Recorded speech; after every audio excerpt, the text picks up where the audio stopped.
जय हिंद। आज हम लोग देखेंगे जनसंख्या विस्फोट। जनसंख्या विस्फोट क्या होता है। सबसे पहले जनसंख्या विस्फोट पढ़ रहे हैं तो जनसंख्या विस्फोट की डिफिनेशन भी देख लेते हैं, यानी कि पॉपुलेशन एक्सप्लोजन। जनसंख्या विस्फोट। जनसंख्या विस्फोट, जनसंख्या में अचानक वृद्धि हो जाना जनसंख्या विस्फोट कहलाता है। जनसंख्या में अचानक वृद्धि हो जाना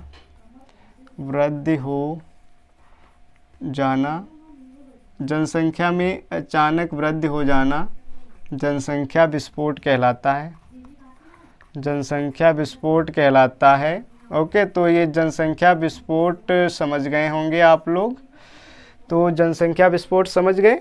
अब हम लोग सब डिटेल में पूरा पढ़ेंगे जनसंख्या विस्फोट क्या है, किस सन में कितनी जनसंख्या थी और इसके कारण क्या हैं, निवारण क्या हैं, इसको हम और इसके प्रभाव क्या हैं, इसको कैसे नियंत्रित किया जा सकता है, ये सारी चीज़ें हम लोग बात करेंगे एक एक करके सारी चीज़ों के बारे में।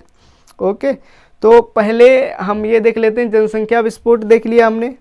अब थोड़ा मोटा मोटा भारत की आबादी हम लोग देखेंगे।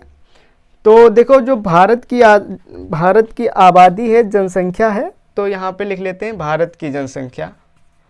भारत की जनसंख्या। देखो, जनसंख्या का मतलब क्या होता है, लोगों की गणना करना जनसंख्या कहलाता है। यह प्रत्येक 10 वर्ष में एक बार होती है। कितने वर्षों के बाद होती है? 10 वर्षों के बाद होती है। तो 1901 में भारत की कितनी जनसंख्या थी?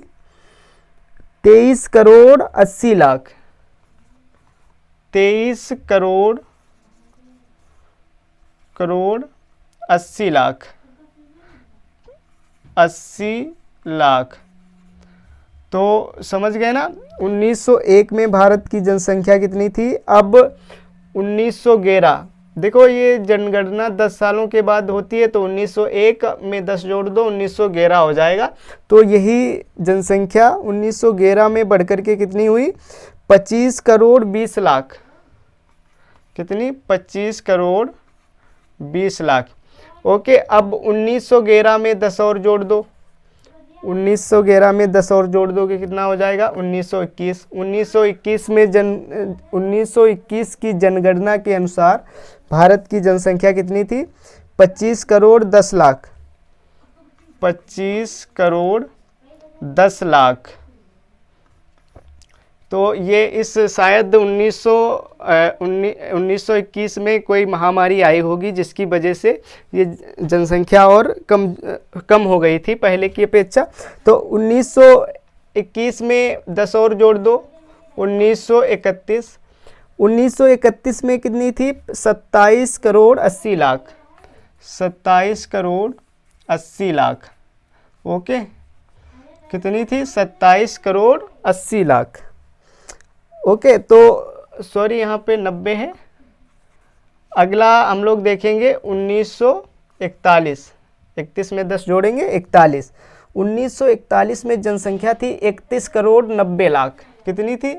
31 करोड़ 90 लाख। ओके, अब 1951 में देख लेते हैं। 1951 में देख लेते हैं 36 करोड़ 10 लाख। 36 करोड़ 10 लाख। ओके, अब इसके बाद में हम लोग देख लेते हैं 1961 में। 1961 में कितनी थी? 43 करोड़ 90 लाख। 43 करोड़ 90 लाख।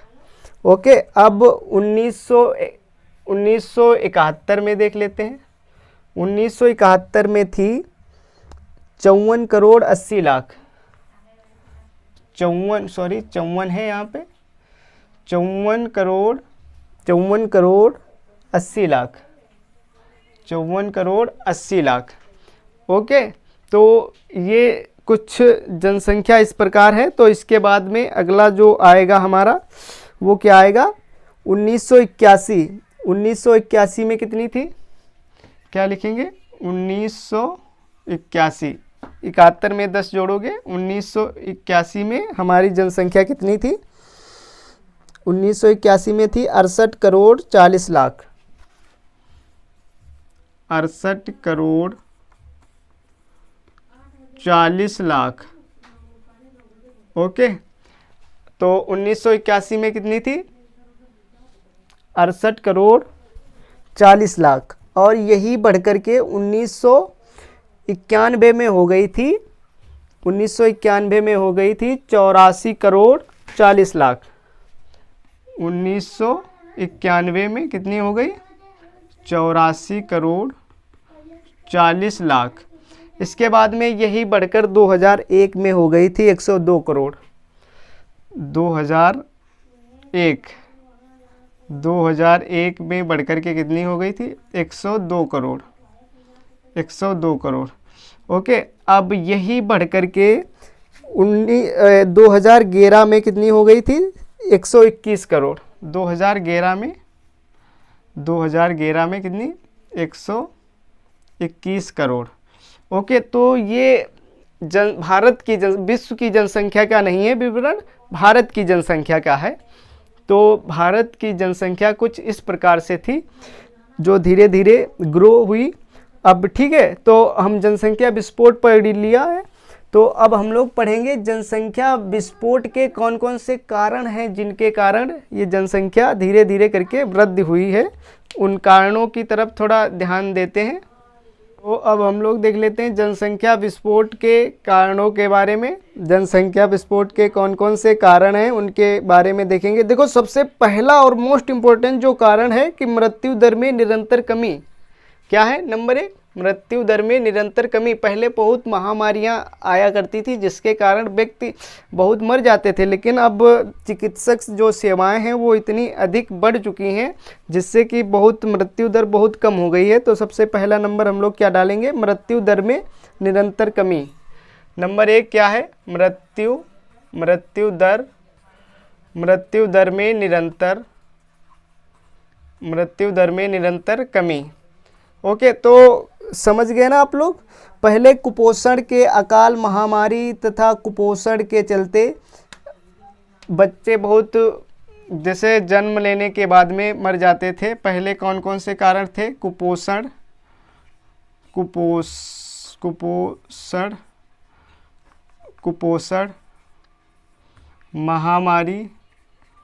महामारी, जिसके चलते बहुत मृत्यु हो जाती थी। लेकिन अब ऐसा नहीं है, अकाल पड़ जाता था, खाने को नहीं रहता था, जिसके कारण बहुत से संतानें मर जाती थीं कुपोषण का शिकार होकर के।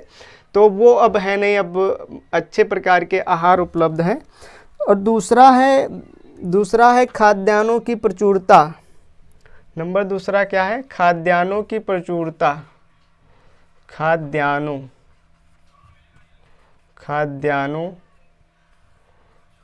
की प्रचुरता।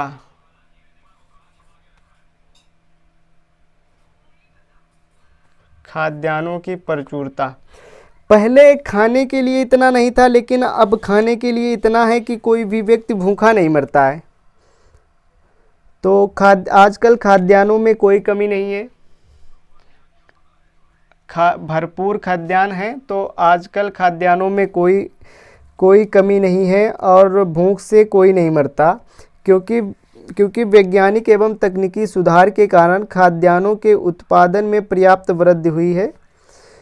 विभिन्न प्रकार के कीटनाशक दवाइयाँ जिसके कारण खाद्यान्नों की फसलों की उर्वरता बढ़ी है।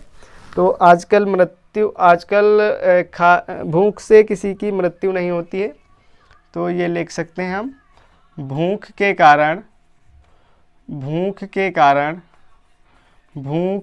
कारण किसी की मृत्यु नहीं होती है। किसी की मृत्यु नहीं होती है। आपको सिर्फ इतना याद रखना है, एक तो कारण क्या है? मृत्यु दर में निरंतर कमी, खाद्यान्नों की प्रचुरता। पहले खाने को नहीं था तो भूख से आदमी मर जाया करते थे। तो इसके बाद में है सामुदायिक स्वास्थ्य।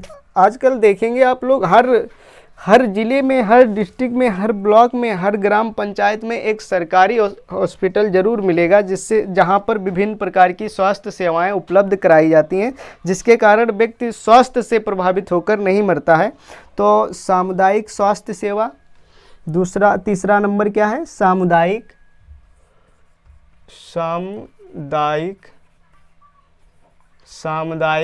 स्वास्थ्य सेवा।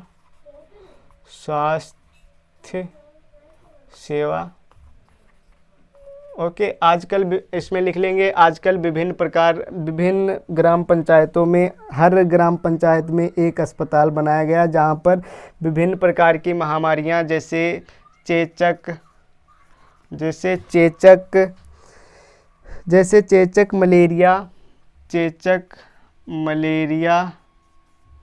मलेरिया आदि के टीके लगाए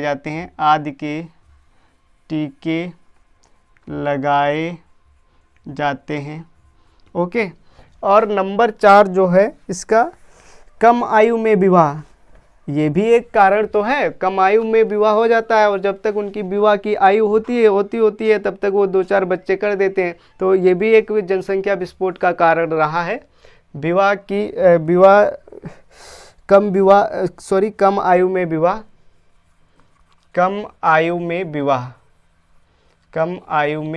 विवाह, ये भी एक इम्पोर्टेंट टॉपिक रहा है। आजकल कम आयु में ही विवाह कर देते हैं, जिससे जनसंख्या तीव्र बढ़ जाती है। और इसके बाद में अगला निरक्षरता। एक निरक्षरता भी जनसंख्या वृद्धि का कारण है। यदि आदमी साक्षर होगा तो वो अपने फैमिली का पूरा प्लान करके, है ना, पूरा सब बना के विधिवत तरीके से वो करेगा। जो निरक्षर लोग होते हैं वो सोचते नहीं हैं कि आगे भविष्य में इनका भविष्य कैसा होगा। तो एक ये मोस्ट इम्पोर्टेंट टॉपिक भी है इसमें, निरक्षरता।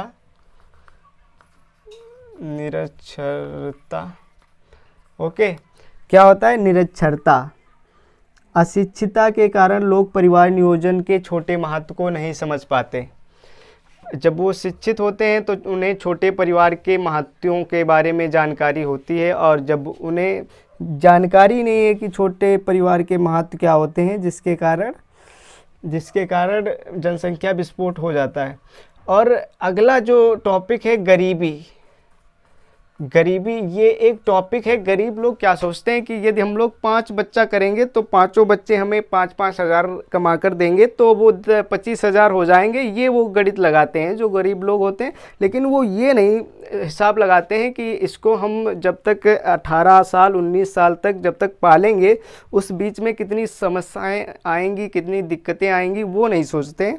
ये सोच लेते हैं, फ़ायदे सोच लेते हैं, लेकिन उसके साइड इफ़ेक्ट नहीं सोचते हैं। तो ये भी एक बहुत बड़ा कारण है जनसंख्या विस्फोट के। तो ये आपने 6 जनसंख्या विस्फोट के कारण पढ़ लिए। एक तो मृत्यु दर में निरंतर कमी, खाद्यान्नों की प्रचुरता, सामुदायिक स्वास्थ्य सेवा, कम आयु में विवाह, निरक्षरता, गरीबी। ओके, अब हमने इसके कारण पढ़ लिए। अब हम इसके परिणाम पढ़ेंगे कि जनसंख्या जब बहुत अधिक बढ़ जाएगी तो उसके कौन कौन से परिणाम हो सकते हैं, वो पढ़ेंगे हम लोग।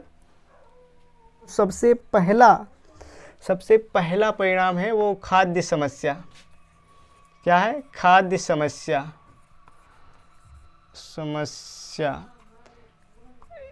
अगर परिवार में ज़्यादा लोग हैं तो खाद्य समस्या, खाने की समस्या भी आएगी। दूसरी, शिक्षा समस्या, शिक्षा व्यवस्था की समस्या।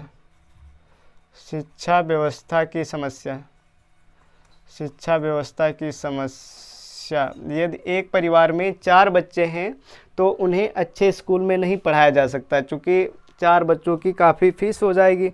तो ये 2 बच्चे हैं या 1 बच्चा है तो उसकी एजुकेशन में एक अच्छे प्रकार से पैसे लगाए जा सकते हैं। तो ये शिक्षा व्यवस्था हो गया। नंबर तीसरा, रहन सहन, है ना, आवास की कमी, आवास की समस्या भी आएगी।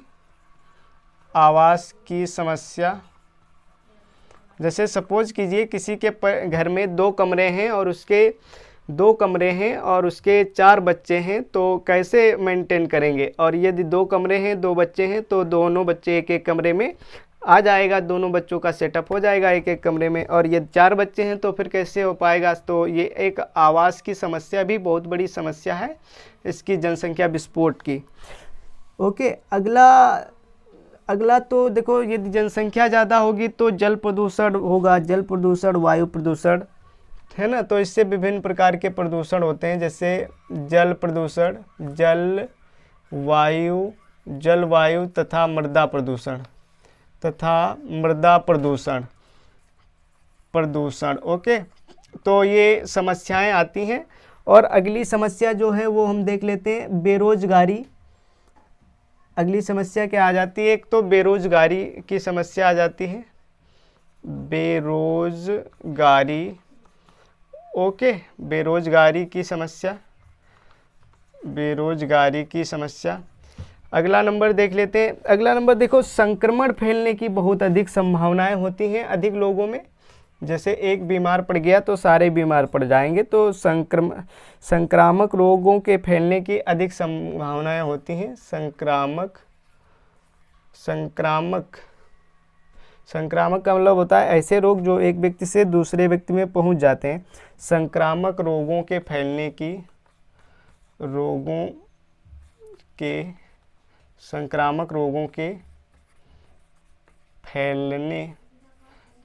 की समस्या। ओके, अगला नंबर 7 देख लेते हैं, यातायात एवं परिवहन की समस्या।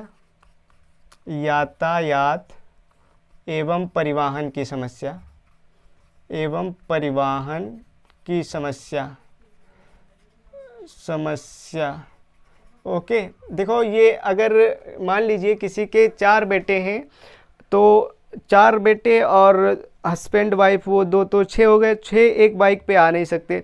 तो ये 2 बच्चे हैं तो एक बाइक पे आराम से जा सकते हैं। तो यातायात की समस्या ये भी एक बहुत बड़ा कारण है, जनसंख्या विस्फोट का परिणाम है। ओके, तो ये कुछ इस प्रकार से इसके परिणाम हैं।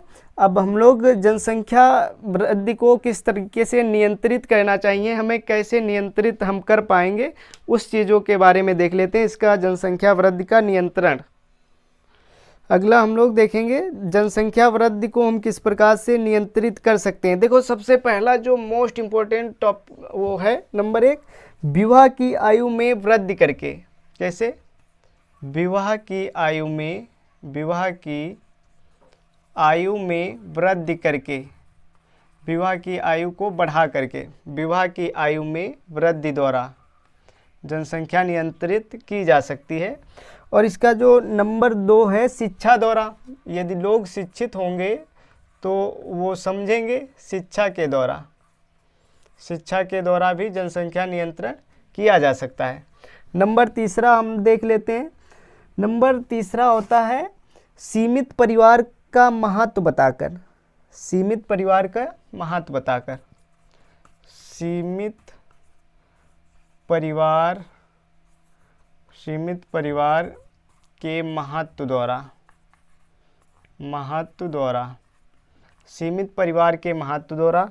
नंबर 4, परिवार नियोजन के लाभ एवं उपायों के बारे में जागरूकता फैलाकर। परिवार नियोजन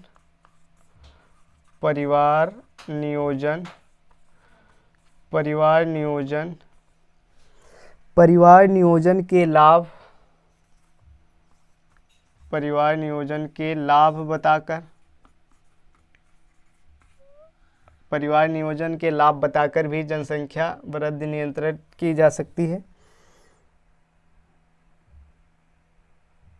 और एक और है अधिक जनसंख्या की हानियों को समझाकर। क्या होता है? अधिक जनसंख्या की हानियों को समझाकर।